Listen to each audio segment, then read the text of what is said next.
So welcome. Good morning. Here on the second day of this infrastructure summit here in, as I mentioned, in the beautiful city of Rome. So welcome again, and welcome everybody out there and joining us via virtually via the webinar. So welcome everybody over there. We're going to discuss today about how submarine cables support the digital transformation trend. So again, digital transformation and a lot to talk about. Again, I cannot do it by myself. I don't want to, because we have the experts here sitting next to me and virtually they're out there. So and they're joining us in a minute. So I'll give them quickly a minute to introduce themselves, so you know who's on this panel, and then we're going to kick it off with a nice keynote presentation. So Enrico, welcome. Thank you, and good morning and good afternoon to everyone. Enrico Bagnasco, CTO at Sparkle. Thank you very much, Enrico.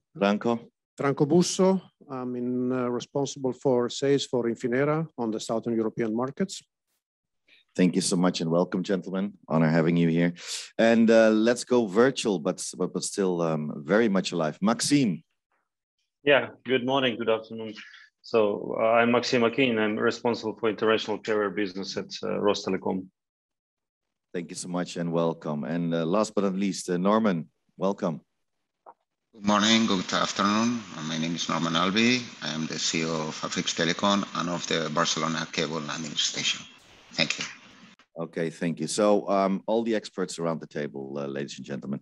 So if I can invite Enrico kindly to go to the computer and to start the presentation. So as mentioned, we're gonna talk about the submarine cable supporting the digital transformation trend. And we're going to talk about what the current market challenges and strategies and opportunities there are. And Enrico, the floor is yours. Thank you. Thank you very much for this opportunity. As you said, this is the second day of this event.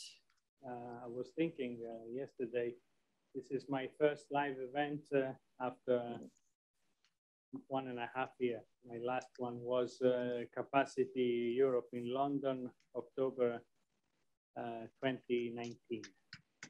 And in fact, so it was, and it was a very nice feeling to go back to meet colleagues, but also suppliers, vendors, friends we haven't seen physically for many months. And I think this formula of a mix of the physical and digital participation also in events, not just in our daily life, it can be a winning combination. So I have a couple of charts to give you my point of view on the topic of this session. As you can see from my opening page, I took the title of the session of the program, but I took out the question mark because to me, but I think to all of us, there is no doubt that submarine cables are key assets in supporting the digital transformation, whatever that means, and we come back to that. So the question mark is not necessary. The answer is very visible to all of us, and I wanted to point out this. And going back to the opening speech of our CEO yesterday, again, I think on one hand we should be very well aware of this fact. We should be proud of this fact, but we should also try to make some little more money out of it, because we are as necessary as oxygen to the existing life, and not just the business life, everyone's life on this. So that's why I took out the question mark and went straight to the statement, as a statement as it is. How do I move to this? This? Like this? Say I lost my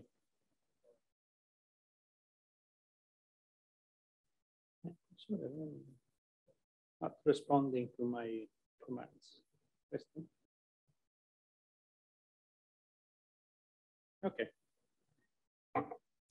We did it. So this is the background. We have seen this already, and maybe I'm repeating some of these things, but I think it's very real and it's very visible to all of us. One thing that COVID has left us, of the many negative things, one positive thing is the incredible acceleration we had in our digital transformation. I've read some studies.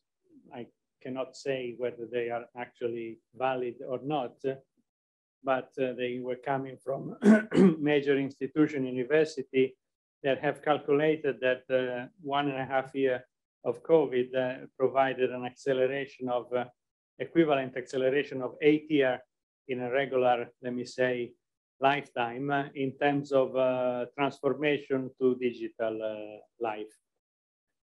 Actually, I can't tell whether it's actually 8 or 7 or 9 years, but we have seen that. And we have seen it everywhere. We've seen that as business people. We've seen them as regular consumer, our family lives. We've seen them in interaction with public administrations and so on. And there are plenty of visible activities we do digitally, more than in the past. Just to give you something that is very dear to us in Italy, both as technical people, as soccer fans, entertainment and live events on network streaming.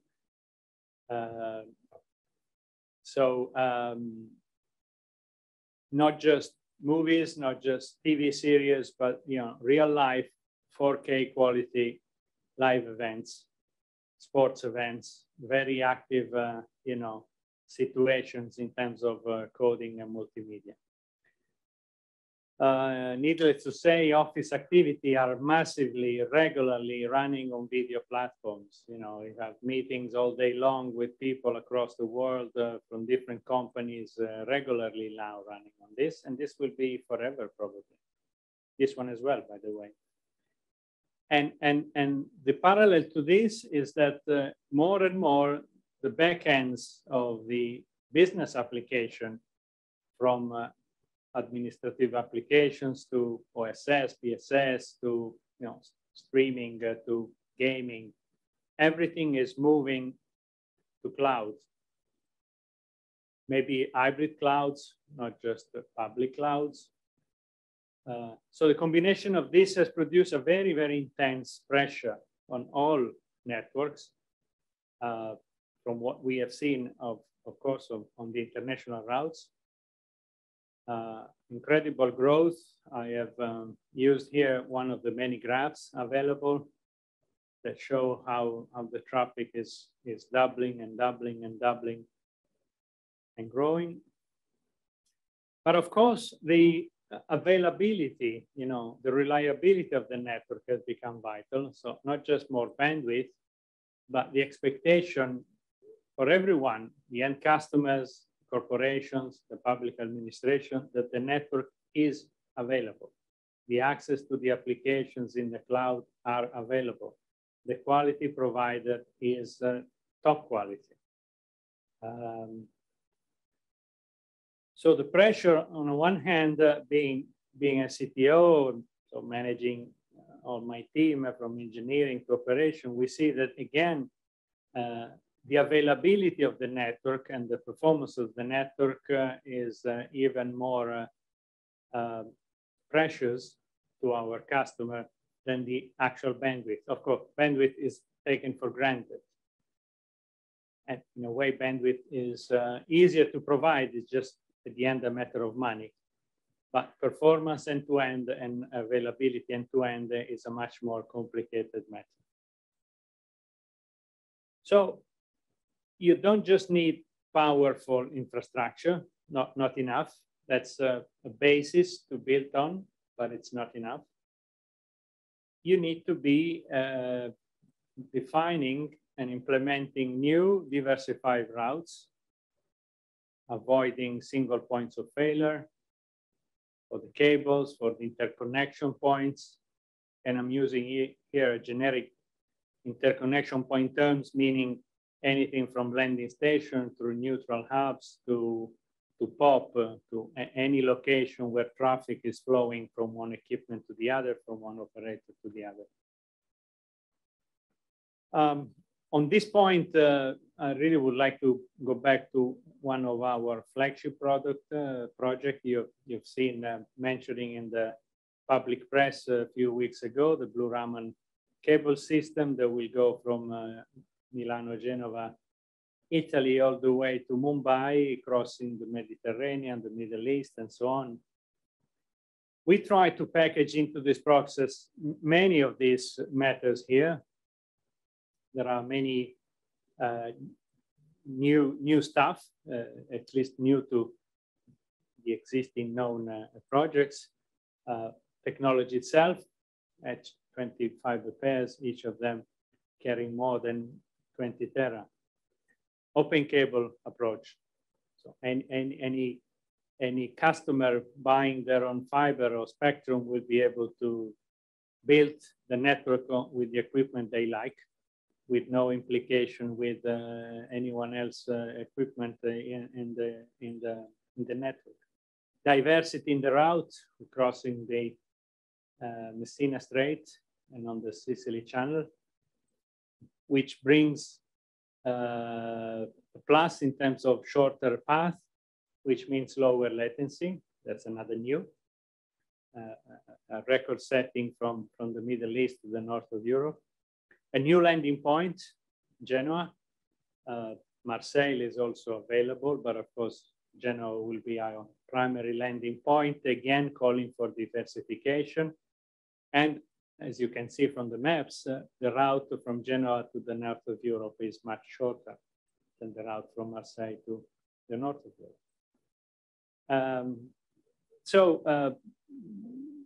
These are the things we try to build in this project and in the others to come. And then, of course, there is the service dimension, which will be presented and discussed later on as well, whereby the needs for networking in the corporation has become something very different. It's an hybrid model. Our houses are becoming part of the corporate network. The cloud backends, hybrid and public and private, regional and geographical, are becoming part of the corporate network. So this calls for a much more complex environment than just the basic infrastructure. So how do we match this scenario with the strategies we have and maybe many others like us have? Well, on one hand, as we said, we are building and we need to build and to think about building new cables, new connectivity hubs, but we need to look for new routes. Of course, we can extend existing routes, and there are many cables that have a long way still ahead of them in their lifetime, and that is good. But the new ones need to think differently. And we need to think differently on how to build. Honestly speaking, we've gone through over the years the many CME-We's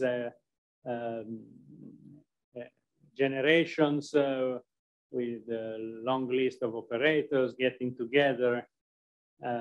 We don't think is no longer the right way to go. We need to find selected list of key partners, maybe with different interests in the same infrastructure. Actually, that would be excellent to have a share of effort while everyone is retaining their own complementary benefits. So everyone takes out of the infrastructure what they need specifically, which may be a different objective than the others.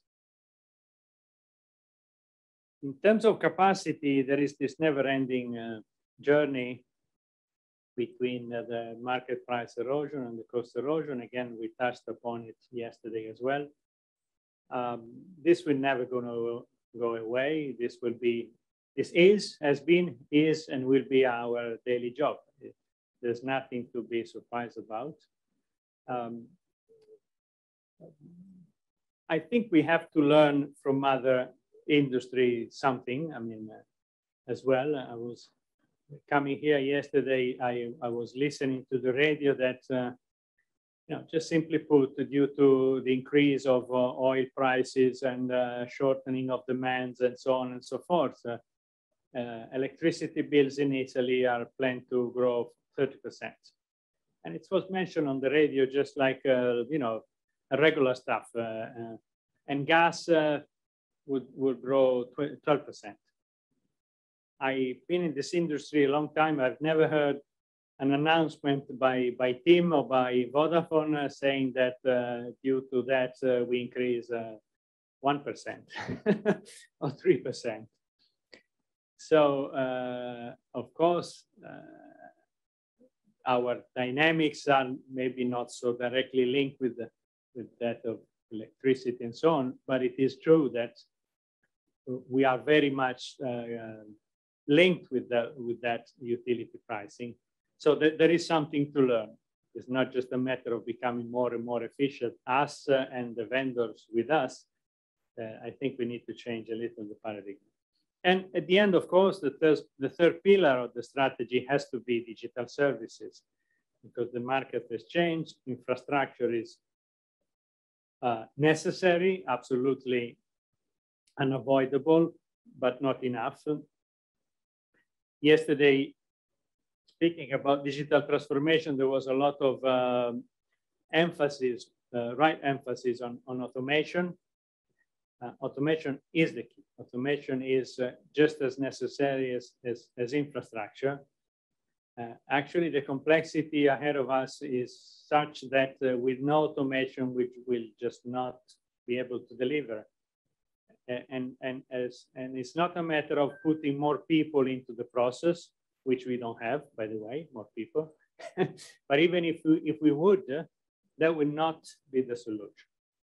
The solution is, by definition, automation on a carrier-to-carrier, northeast, east-west, north-south implementation, because the flexibility, the dynamics, and the complexity is beyond, let me say, the human being capability. The reaction time will never be so.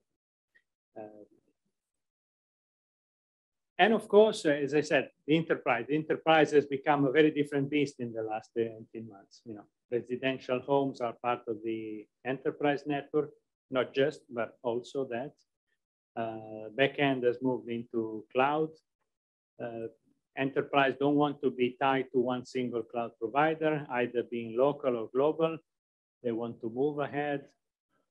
A couple of days ago, we had a meeting with a vendor that was referring to some research done, I think, I don't remember which university it was in US, where this professor has invented, I don't know actually if it's a new invention, but he talked about the sky network, meaning the sky is above the cloud. So if you stay in the sky, you can choose whichever cloud to move on, which is another, let me say, way of describing the multi-cloud approach. You're on top of it.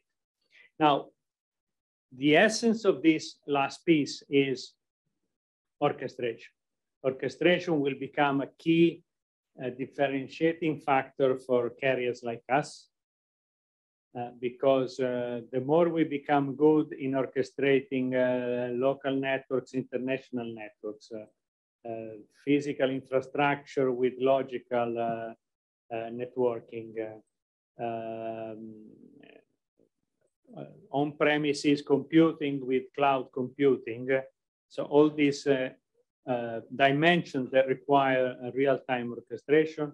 The first of us who will become a leader in orchestration, I think it will have very key advantage in this market, which is related mostly to large international enterprise. So infrastructure is a given, orchestration and automation are just as necessary on top of it. So this is my brief, not so brief introduction maybe. And I thank you for that. I don't know, shall I come back here? Okay. Thank you so much. And thank you for your time.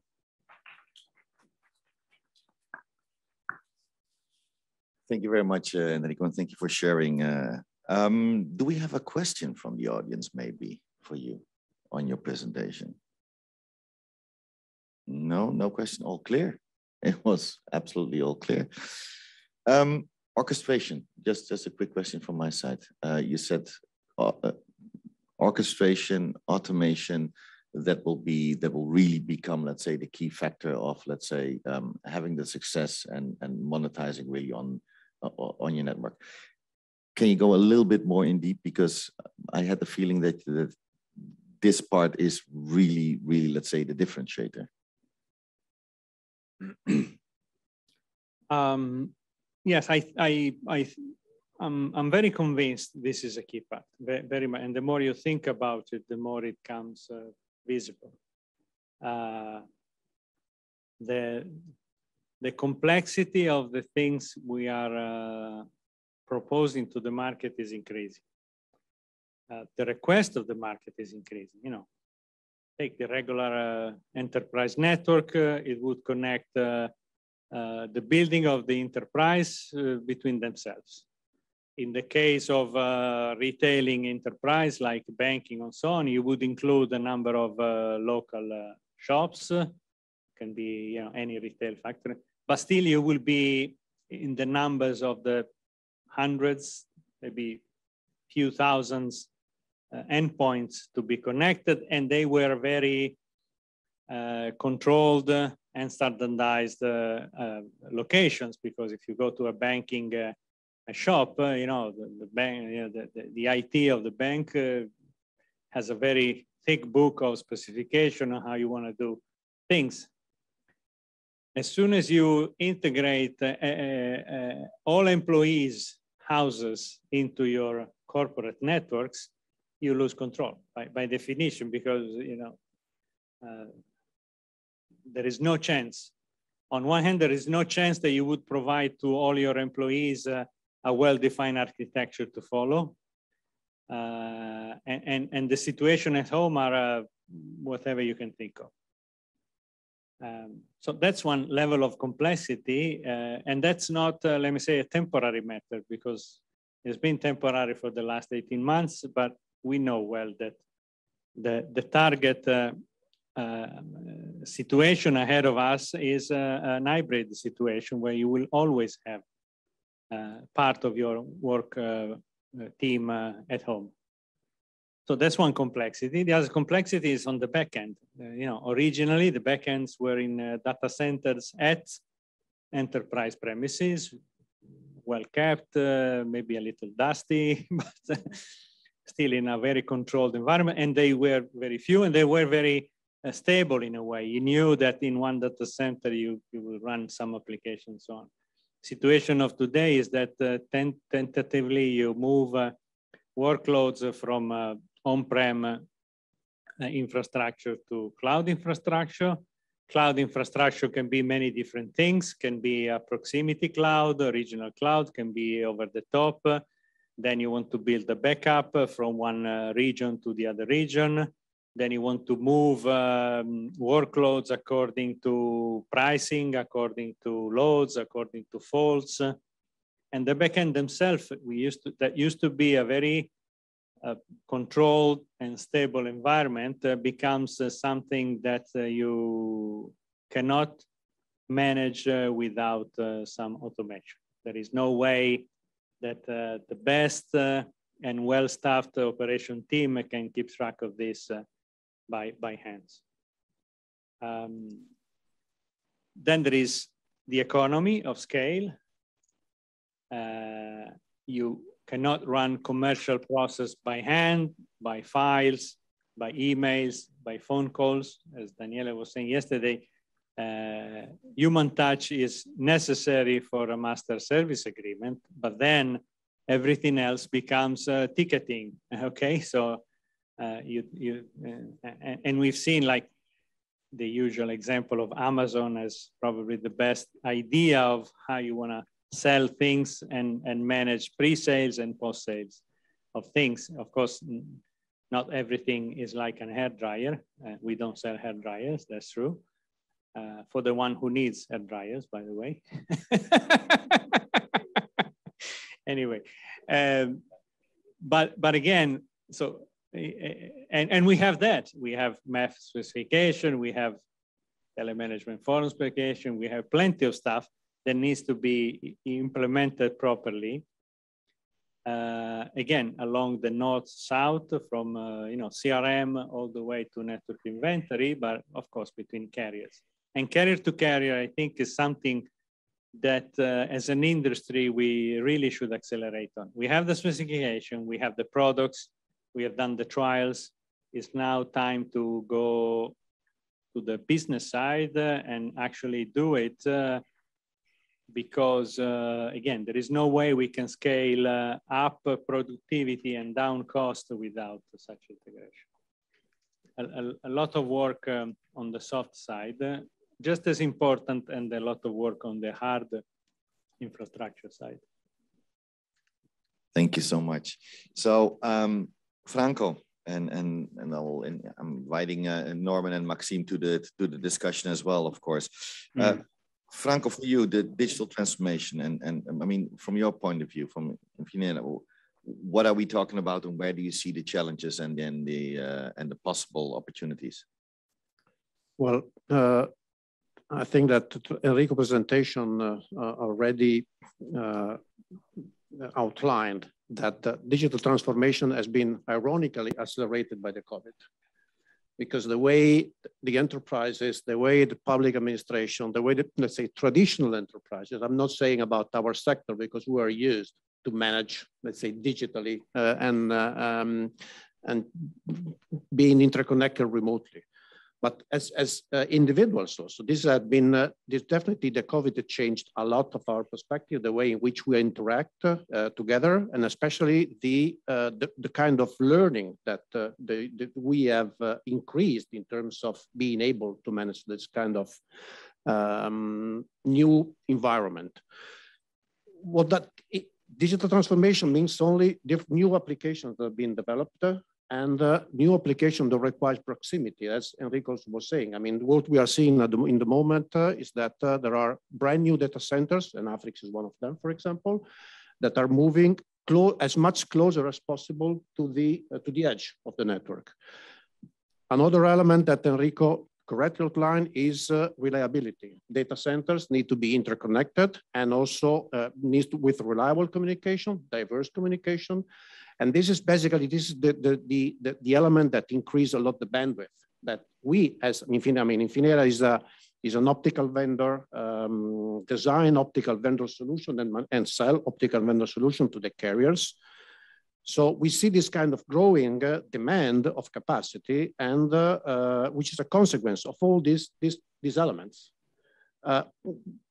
It is important for us, and also especially to be players in this kind of equation and to be able to sustain this kind of growth, and also to be able to give to the carriers, to our customers, the right level of cost that they desire. It's important to innovate. Innovation is key. It is not possible at the moment to deliver solutions that can sustain this kind of growth in terms of bandwidth, in terms of capacity, and simultaneously to keep, let's say, to manage the price erosion just with the standard technology without innovating the technology. I've been in this world, in this environment, at least in the last 20 years. I see several generations of solutions. And in the past 10 years ago, the distance between one generation of products to the other in the optical market was in the range of 6-7 years. Now the period is shortened to 3 years, because otherwise it's not possible to be able to let's say, to continue to lead this kind of market and to deliver the solution that the market is asking. That's part of the digital transformation under our perspective. Okay, thank you. You mentioned Norman and the Afriks. Norman, let's go to you. I mean, please set the pace as well from Afriks' point of view, please. Okay, in this case, we are in the role of infrastructure provider. So what we are seeing is that digital transformation has acted as a trigger for a large growth of capacity, as everybody has been sharing. But I would say that more than large growth of capacity is an exponential growth of number of fiber pairs that are being needed.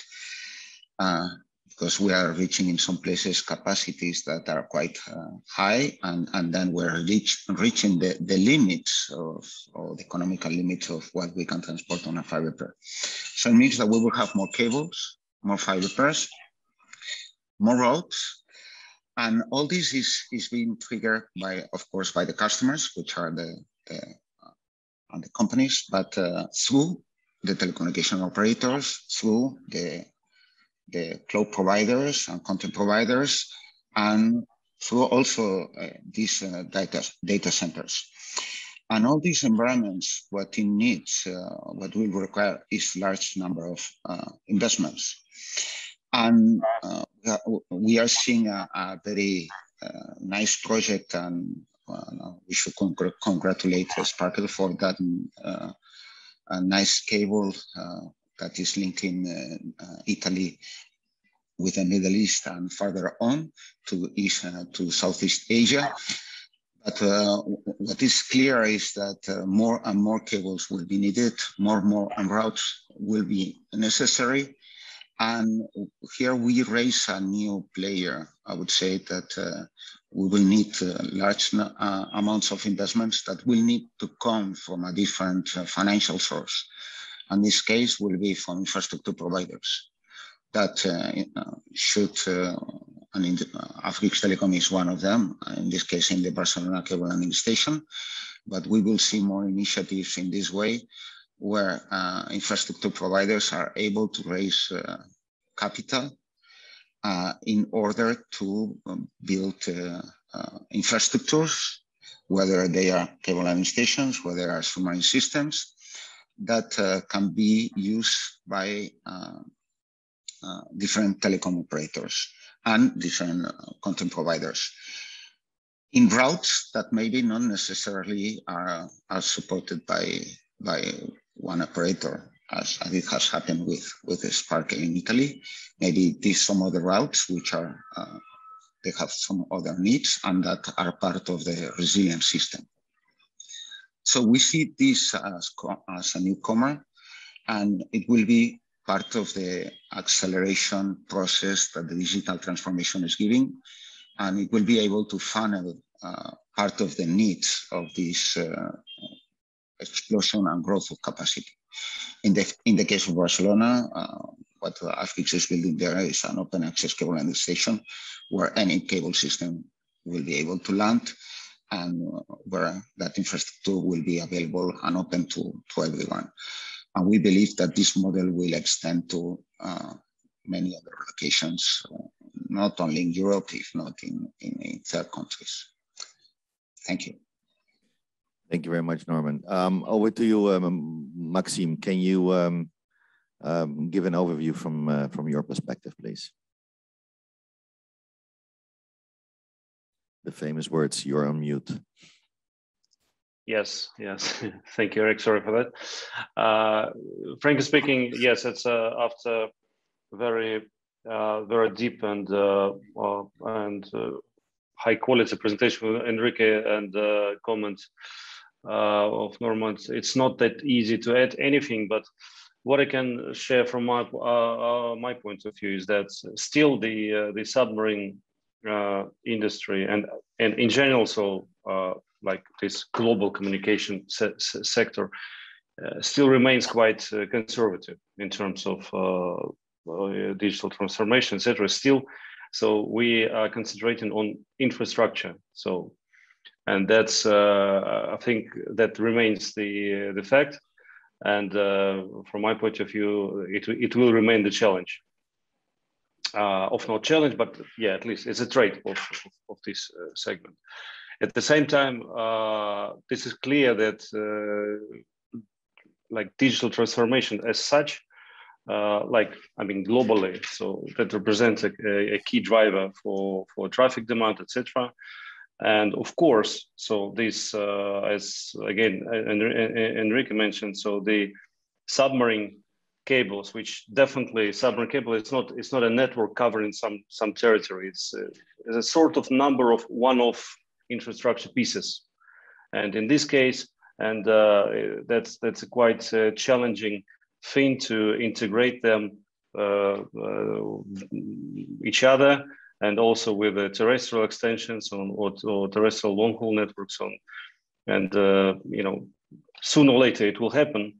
But my personal opinion that it will happen much maybe later than the terrestrial networks and national network, etc. Because for such a deep transformation, when it comes to infrastructure itself, when it comes to new services, benefit on demand, flexible bandwidth, and so on and so forth, service automation, service registration, etc. So as clearly mentioned earlier by so Enrique, so that so you need a stable, like harmonized and yeah, stable. I mean, stability is the of the relationships between the players, between the different segments of infrastructure is the key here. And yeah, and yeah, maybe I'm just jumping in a little bit further, so because I know that we will be discussing some challenges. Maybe I'm just already mentioned some challenges, but still, this is part of the picture itself. Yeah, and just the last thing I just wanted to share is, yeah, once again, that still demand will by this new sort of services like bandwidth on demand, etc. So it needs much more capacity than available right now, and that combination of conservatism or relative conservatism and geographical kind of challenges and geopolitical challenges of infrastructure and demand for new services. This combination will drive further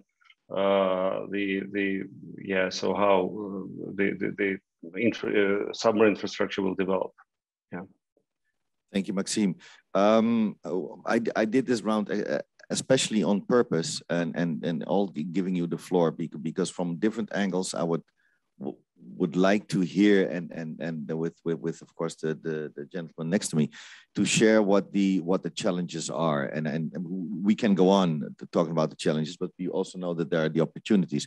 But on one thing I want to go in, because of what I hear is we need to look at new business models. We need to keep on changing. We need to transform. We need to look, out of the box, as you mentioned on the gas prices. I mean, we can talk about an iPhone. It always continues to be more expensive, and we buy it even more. So there's something we should do differently.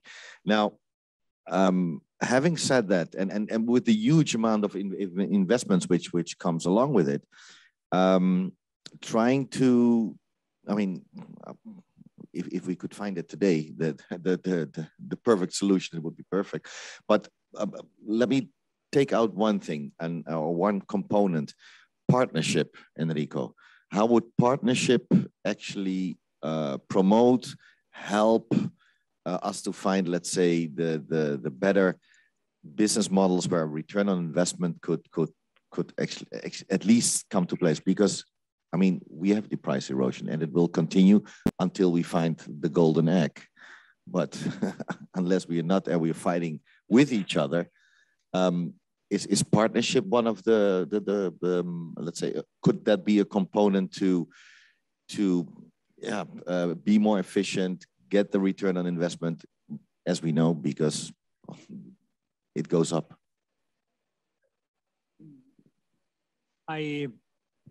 I think so. I think partnership is one of the key buzzwords.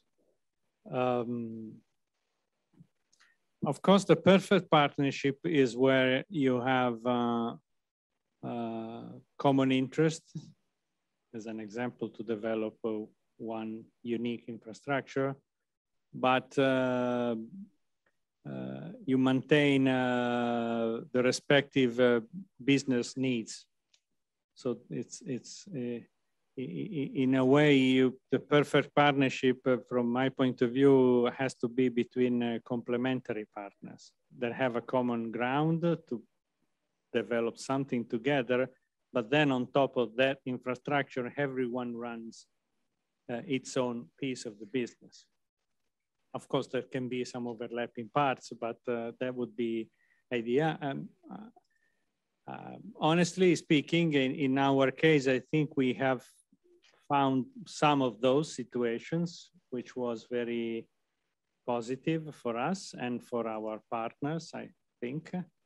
It can be in the areas of cable systems, it can be in the area of hubs and data centers. There are a few examples in my mind. Some of those are public. Blue Raman is an example. Others have not been published yet, so I will not mention them. But partnership is key. But again, you have to best possibly is to partner with complementary companies. Yeah. So you don't just share the cost for sharing the revenues. You then build your own business on top of it. On the challenges, and going back to what Maxime was saying, a couple of quick comments, elaborating a little less. It is true that on one hand, we are, let me say, not innovative enough. Cable system, yes, there are innovation and so on and so forth. I think, and I'm speaking for ourselves, for Sparkle, maybe a technology vendor has a different story. In our case, I think we have to realize we are running a bit on a split personality situation. You know, it's like Dr. Jekyll and Mr. Hyde inside the same company, because on one hand, you have half of the company building infrastructure, which is, you know, capital intensive, long-term project, stability, material matters, you know, very, let me say, heavy and let me say, steady process. No quick acceleration. You know, you just have to be stable and constant.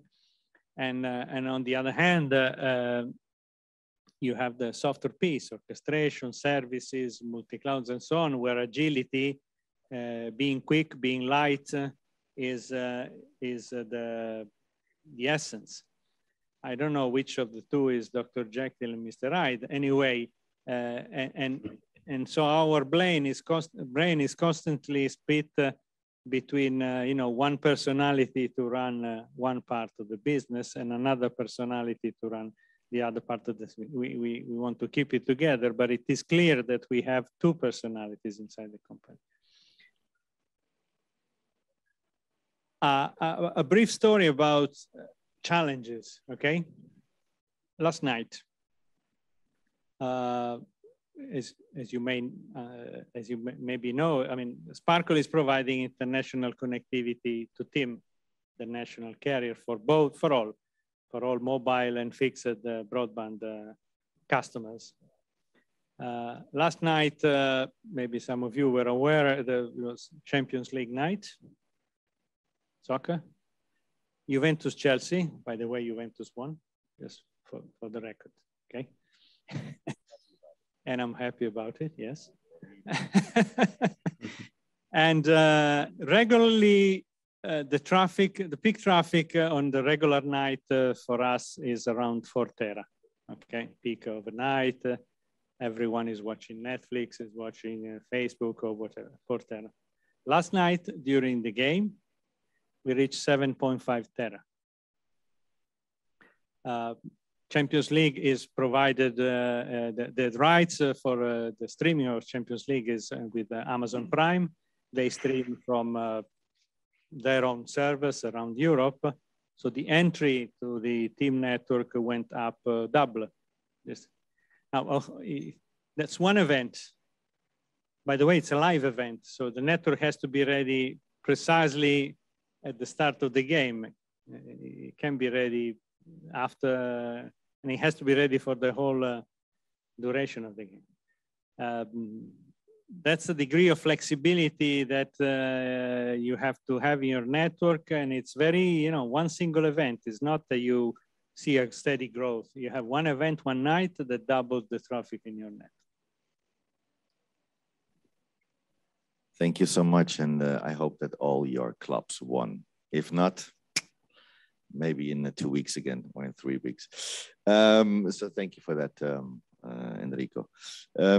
Franco, coming back quickly to partnership, or as we just heard, it is important. I don't know if you agree, yes or not. Most probably yes. But what else can we do to build the business models strong enough for us to be ready for a target time to market, but also to get it monetized and to get our returns? Well, first of all, let me say that connecting to what Enrico said before, I'm very happy of last night for 2 reasons. One, I'm from Torino as well, so Juventus.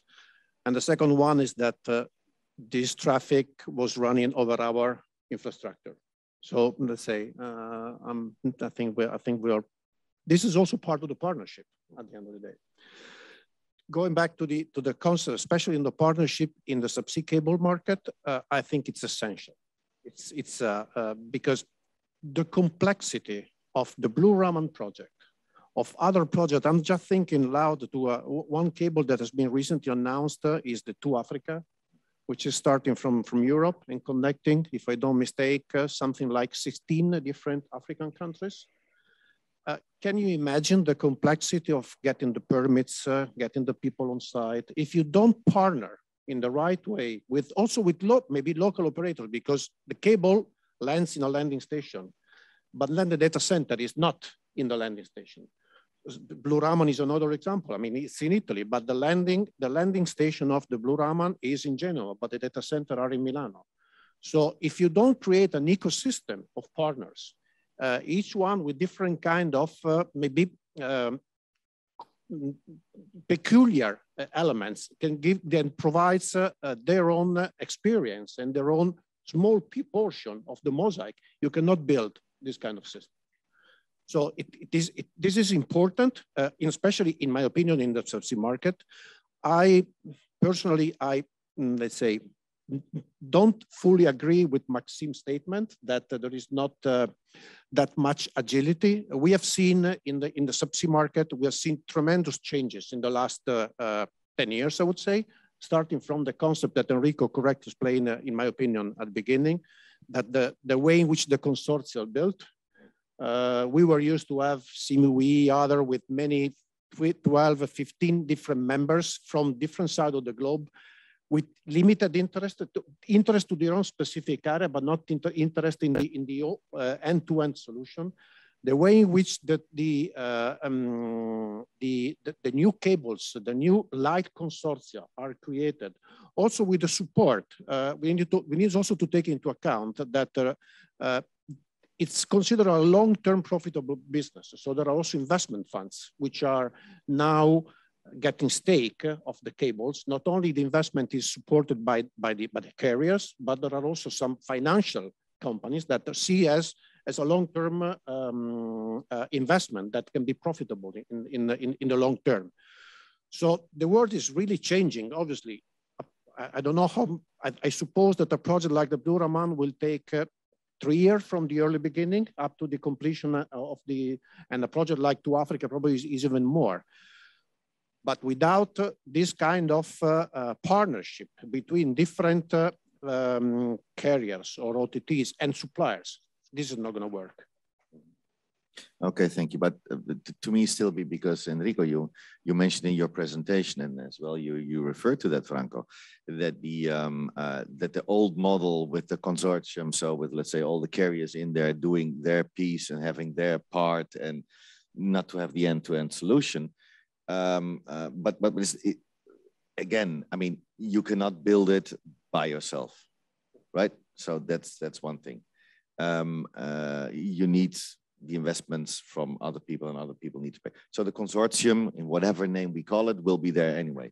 But are you saying that while, let's say, external investors will be there, the push to have it, let's say, to get more out of it, to get the return on investment, and the push on, let's say, the end-to-end services for the carriers or the people who are in that new consortium will push them, will help them. I mean, Maxime, maybe to you or to you, Norman, you say something to this, because I want to understand where's the differentiator and where's the success formula. Yeah, if you allow me, so I will continue. Yeah, Franco, just a quick reflection. So what you've mentioned, I do not absolutely, I do not question so the partnership itself, and of course the agility in the industry, which definitely we all need. I just maybe I just need to clarify so that I mentioned that conservatism, just because of just by nature, the infrastructure is always conservative. It's always very, very long term, and this is a small reflection, small comment. And talking about the partnership, so I think that it seems to be that the partnerships now, so like it's commonplace that the consortium, so as we knew it, let's say 5 years since 5 years ago, like just, you know, and what we see now is completely different already. So as mentioned, this open cable approach and some other formats, and more and more private cables, so we're seeing on the markets at the moment. So then, yeah, it's really transforming, and what is the driver in each particular case? That's a question to this particular case, because this To Africa seems to be very compelling project, which really opens the opportunity for like underserved market, yeah, which is clearly Africa still now, right? So that's why this is the sweet spot when you have very strong demand, you have very obvious opportunity, and of course you have a number of stakeholders which complement and interests of each particular stakeholder, so complements each other. That's a unique and like in case. So absolutely, I agree with that, and you know, like, and you of course you need agility to. You need flexibility to orchestrate these numbers. I don't know how many partners in to Africa. I cannot even imagine. Maybe dozens, right? Like different countries, different like jurisdictions, etc. At the same time, so like back to your question. So Eric, so where is the golden formula? Where is this, you know, universal sweet spot? From my point of view, yeah, there's none. So now it's like so. The geographies and projects are so different nowadays. That's why, like that's again. So we need that mentioned agility to find a proper combination of interest, a proper combinations and winning combinations of motivations of different partners. And again, back to Enrique's comment. Then the ideal situation would be that the complementary partnership. So, but again, it's sort of thinking out of the box, because, you know, let's assume the classical consortium cable. So when you know, 3 similar carriers just unite like forces and funds to build the one big thing. Of course, they inevitably will be competing on at certain point of view, so or point of time. So that's why, you know, just to finalize and summarize it, I think that now it's like it seems to be that less and less very similar projects happening on the market. So and like the ones in Pacific are so different from the ones around Africa or North Atlantic or in our area, so on the hybrid terrestrial and submarine systems. That's all different. So yeah, of course, I'm just I don't think that I'm just like opening some secret knowledge. Maybe just that's a sort of my reflection. But once again, that's an effort to address your question, Eric, about this universal sweet spot. Okay, Franco. No, I didn't want to create a fight between a vendor and a carrier, obviously. Let's say, I think that we need to take in consideration the different kind of geographies, okay? As Daniela said yesterday, we see at the moment, in his presentation, we see at the moment, let's say, a raising capacity going to Africa, to some areas of the world. But in reality, the reason why there is growing so much, because there was nothing, or there was very few. So exactly. So it is the reality is that the most of the subsea cables at the moment are crossing the Atlantic between the United States and Europe. We are seeing some new routes. To Africa is one of them. Recently, there was also another cable, which is called Ella Link, that is connecting for the first time Portugal directly to South America, bypassing United States. So, but it's just one. I mean, and to Africa, and Equiano is the other cable where I think that also Telecom Italia Sparkle as let's say, as a member, are just two new events, but in reality, the majority of the traffic is between the United States and Europe. There are some diverse routes. There are some routes going from directly to the north of to Norway, to the Scandinavian, just because there are huge investments in data center in that side of the world. Also some other in northern Spain, but this is one element that is being taken in consideration now, which was not so important 10 years ago or 15 years ago, is the round trip delay, so the latency. It is important for all the applications. So the OTTs, which are at the moment driving the majority of the traffic, are American companies. So in any case, we need to take into account that the routes are coming from most of them are starting from the United States. This is a fact. Thank you. Looking at my watch, ladies and gentlemen, we are slowly but surely coming to an end. But Norman, maybe I can ask you to quickly reflect on this one, and then Bridget, maybe immediately to, let's say, your closing statement. What would be the outlook of what we're going to see in the near future? So maybe first your comment, and then quick. A very quick comment. I think we have to industrialize the process, okay? Because before we were making tailor-made cables. Each project was by itself a landmark, but now the number of projects is growing. In the crossing of the Atlantic, we see almost at least one project every year coming or being announced or being planned. So and also in some areas of the world. So we need to industrialize the process, so we attract some other players and from the financial community also. So it means that we need to partner not only with operators, also we need to partner with authorities. We need to work with them. We need to anticipate. We cannot wait for years to have permittings. We need to be able to transfer this, and we see a lot of countries going through this way and coming into that scenario.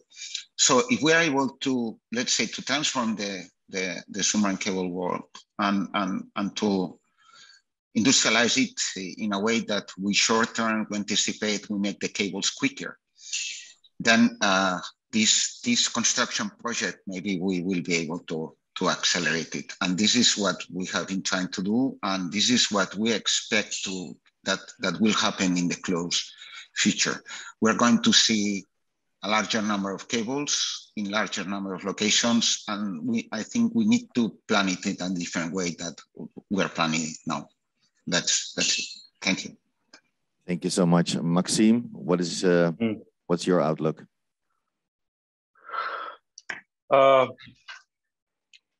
Just as I mentioned, so that still the business models are now is being transformed, and what I only would support Norman's thought about the industrialization of the submarine cable. So that's exactly what I meant when I was mentioned like submarine cables as a number of one-off different projects. And then, sooner or later it will happen, of course.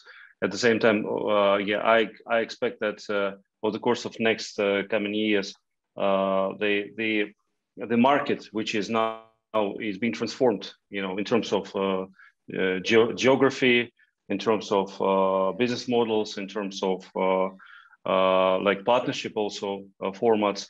You know, I hope then in coming years it will be normalized and we'll see a little bit different landscape in comparison to what we had a number of years ago.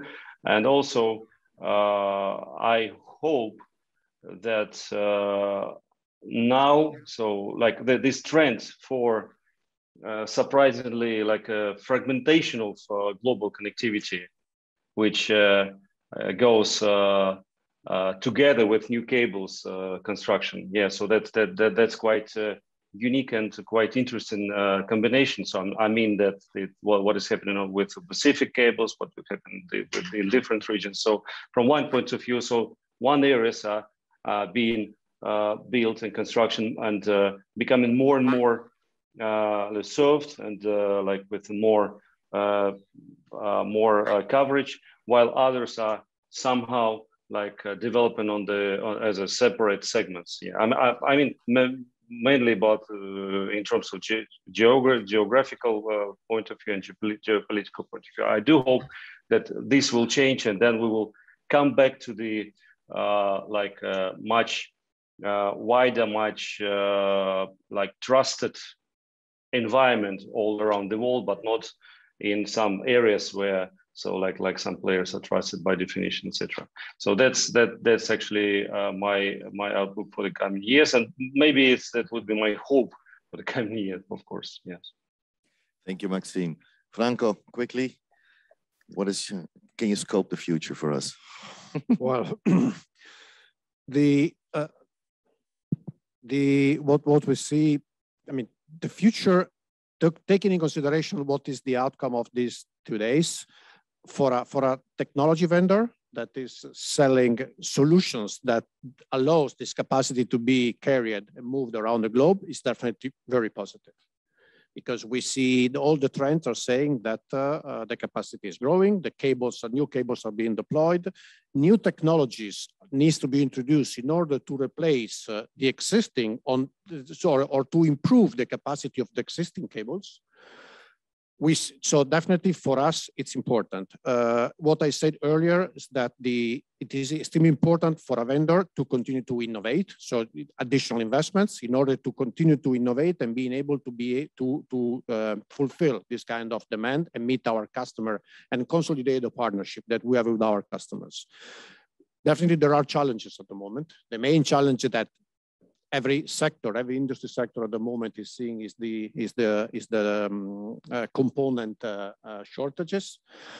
This is not only a challenge because impact on the supply chain or different kind of sector, our sector as well, but also because we see something that is that Enrico mentioned before, that we are unfortunately in the wrong industry where the costs maybe are growing, but the prices are decreasing, are still being under compression. I think that everybody is aware that, I mean, for example, Taiwan Semiconductor Manufacturing Company, which owns something like 50% of the global market, announced that they expect an increase on the cost of the components by 20% in 2020. So this is a big challenge which is in front of us. All the estimates, all the analysts are not saying that this is not going to be sorted out in the next few months. It's going to take probably some quarters to be fixed.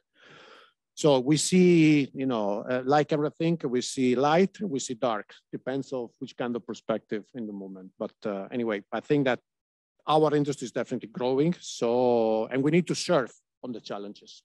Okay, thank you. Enrico, last but not least, please, your closing statement and maybe you can tip a little bit on what for you and for Sparkle is the outlook, or in general, what you think the outlook should be, please. I think the future is very clear, and maybe is never been so clear. You know, maybe in the past there were not so clear scenario ahead of us. But I think the scenario ahead of us is now very clear, and I will not repeat it.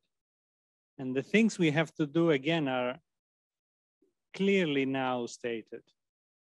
More infrastructure and diversified infrastructure, more volumes, more automation orchestration on the services. The summary is this. So the question is not to have or not to have a clear understanding of the future. To me, the future, as I said, is very clear, and it's never been so clear in many years. The difference will be the implementation, the capacity of the different companies to actually do and implement such four key targets that I mentioned. Whoever will manage to do it first and more completely and more efficiently will actually see the difference and make a difference. So at the end, I think we are now entering the phase where delivery and implementation will be key more than actually understanding the future. Because as I said, the future to me is quite clear. And with these words, we know exactly that it's a race against the clock. Can we say this? And we just need to move on. So future is clear and we need to do a race. So ladies and gentlemen, we come to the end of this session, and we were talking about how submarine cables support the digital transformation trend without a question mark, because I think it's more than clear. I would like to thank Norman. Thank you so much for being with us and sharing. And also Maxime, thank you so much. Franco and Enrico, has been an honor having all four of you here in this panel. And for the people out there, thank you so much, and stay tuned because there's more to come. And for the people here, thank you so much for being with us. But as said, stay tuned because within the hour we have more for you. So thank you so much, and for you out there, greetings from Rome. Ciao.